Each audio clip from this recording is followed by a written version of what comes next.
I believe the most important lesson that I have learned being a stay-at-home mom and a business owner is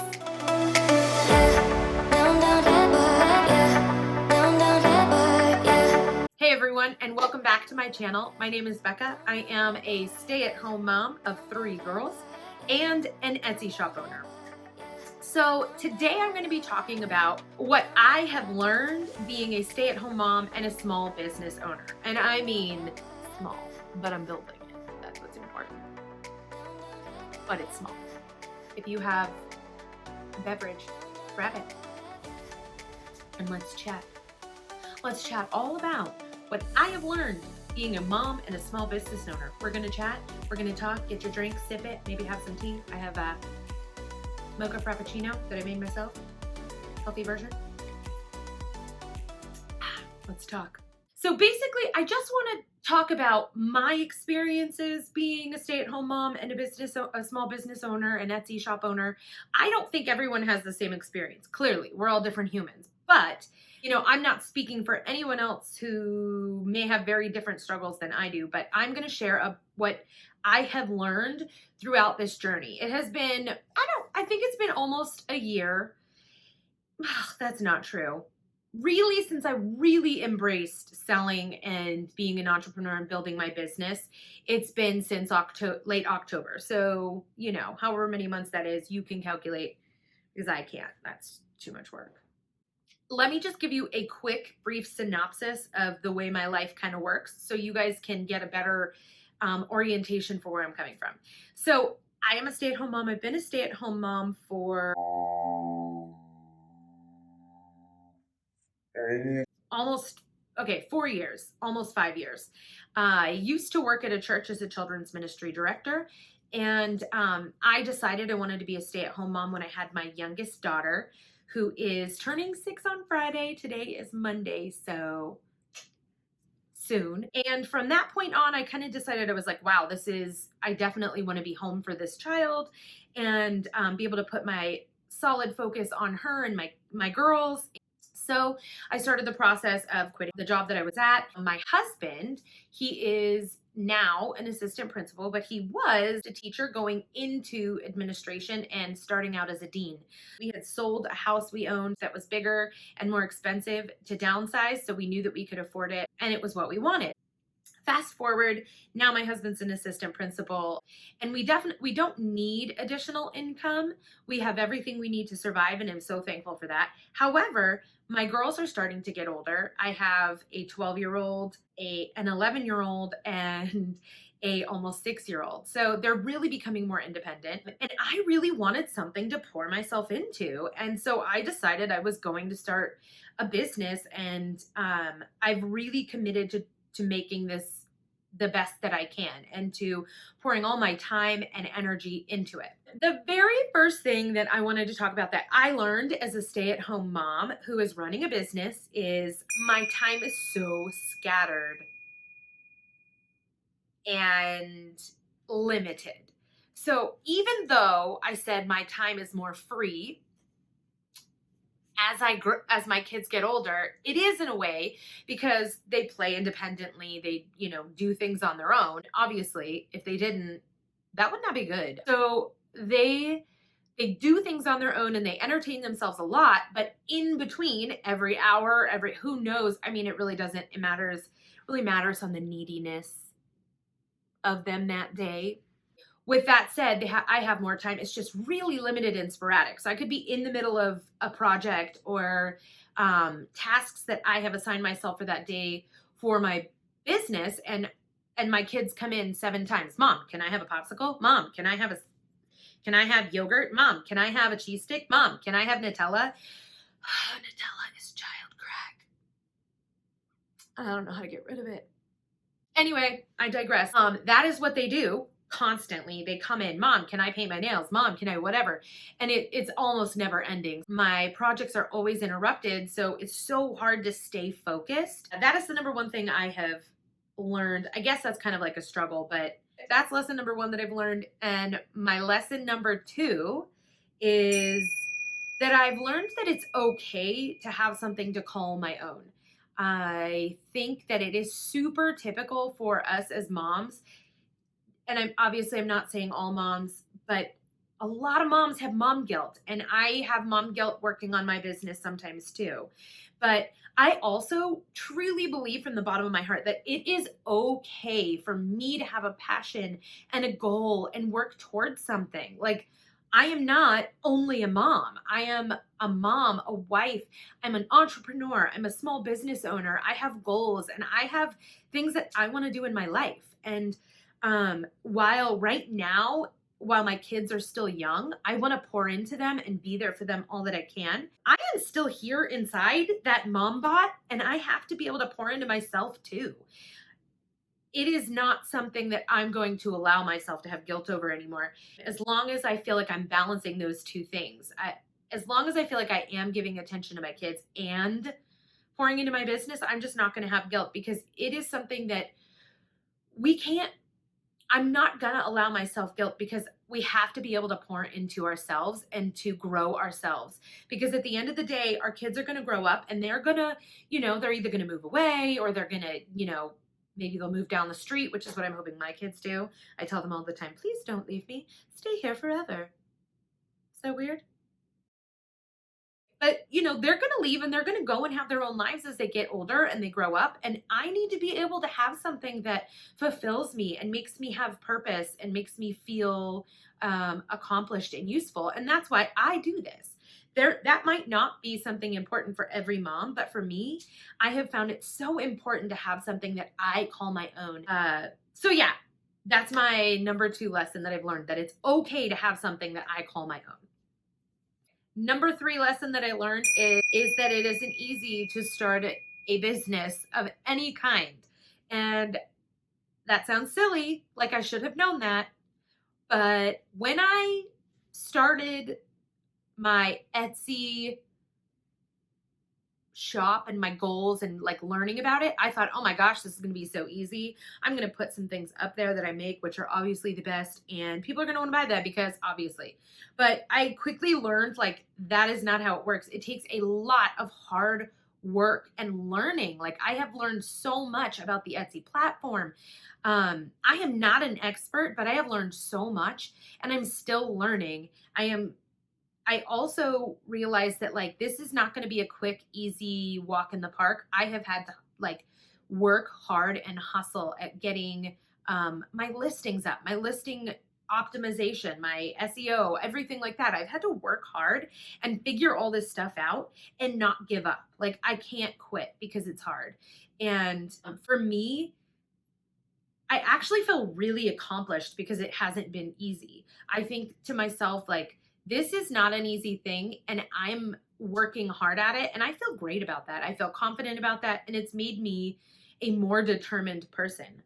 In fact, I always used to say that I am a quitter. And I would say that to anybody who would ask me, because I would always start things and then I'd decide to quit them. And I'd say, okay, I'm going to start blah, blah, blah. Let's say I started a nail business, which I've never done, but I really like doing nails. So anyway, so let's say I started a nail business and I 3 months later, I'd be like, this sucks. I'm not doing it anymore.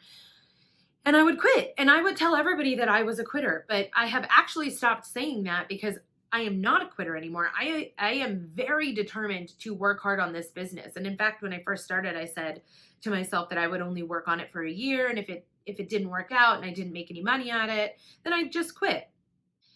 But I have not allowed myself to do that, and I won't allow myself to do that. I'm going to keep pushing because I really truly believe in what I'm doing. I think it's fun, and I think it is exciting to learn new things, and I think it's important to grow as a person too. So let's take a quick pause because I need a sip of my beverage, which, by the way, this is the color changing Starbucks blah blah blah.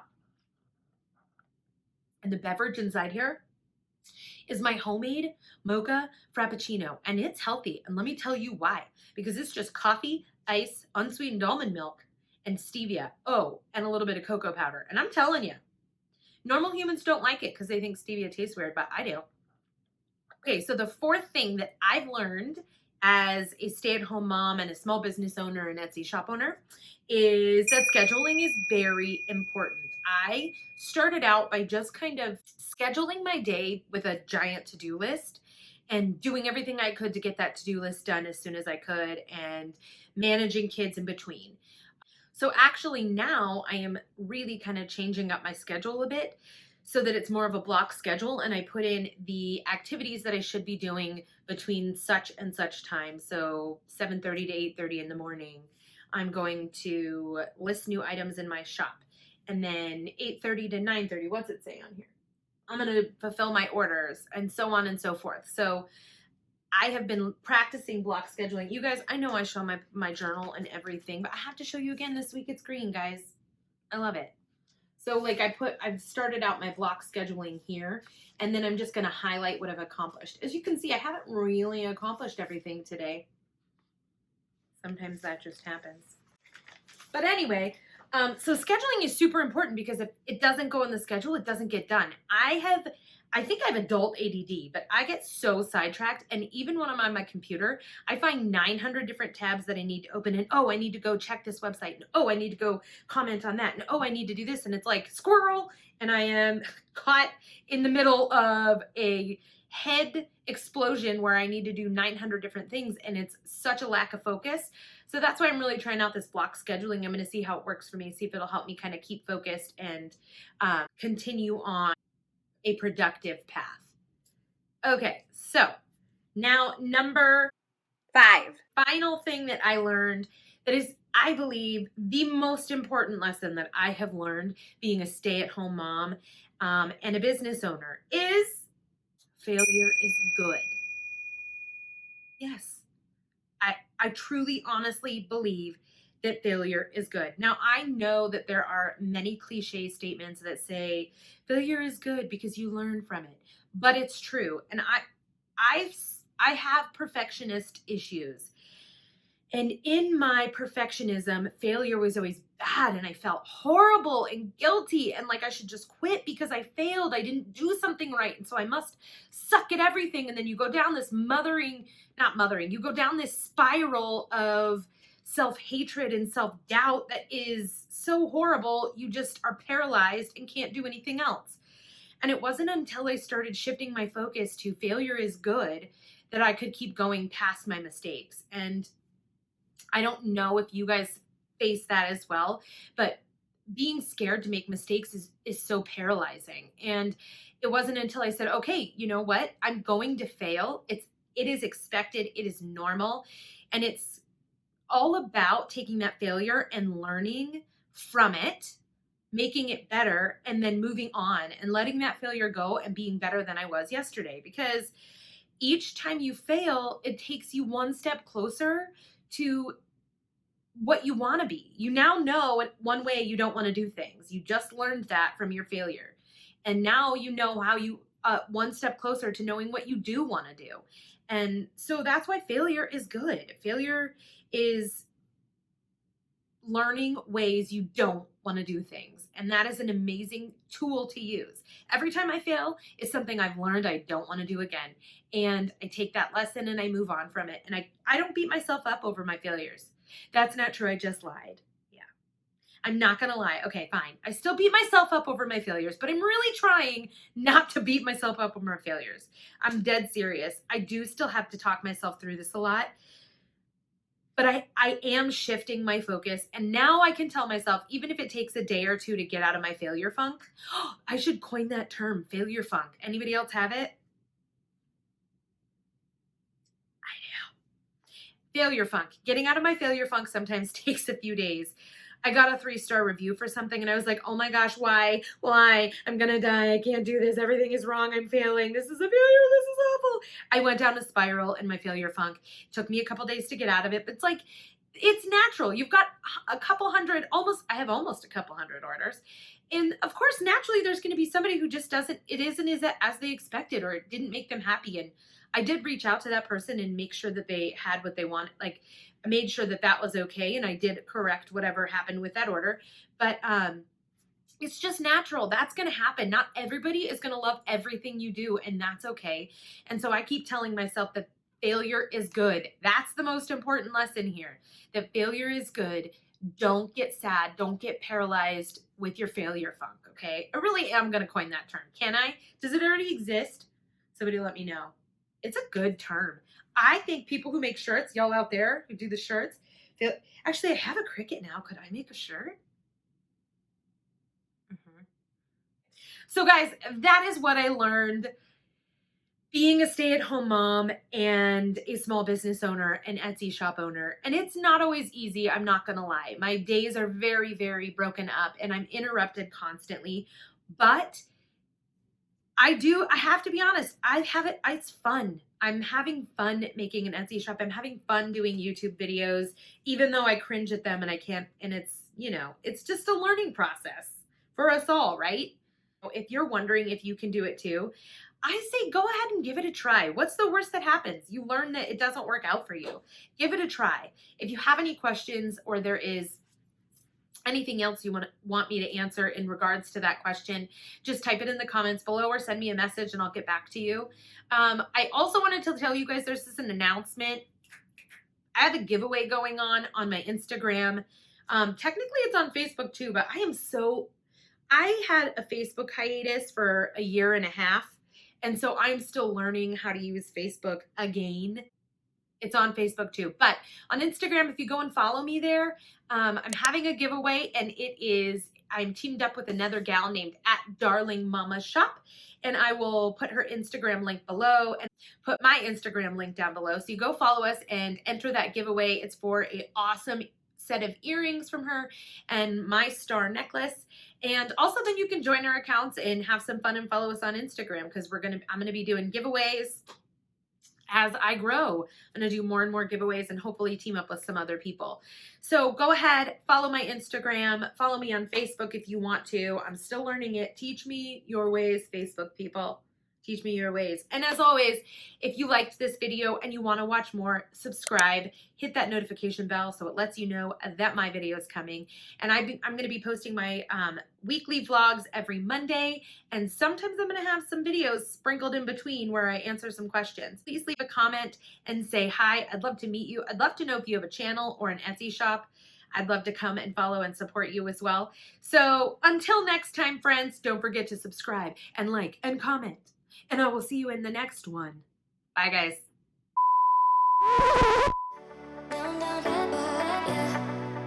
Hey, guys. Nope. I'm going to talk about a question that maybe you're wondering the answer to. No, this is horrible. What am I doing? One of my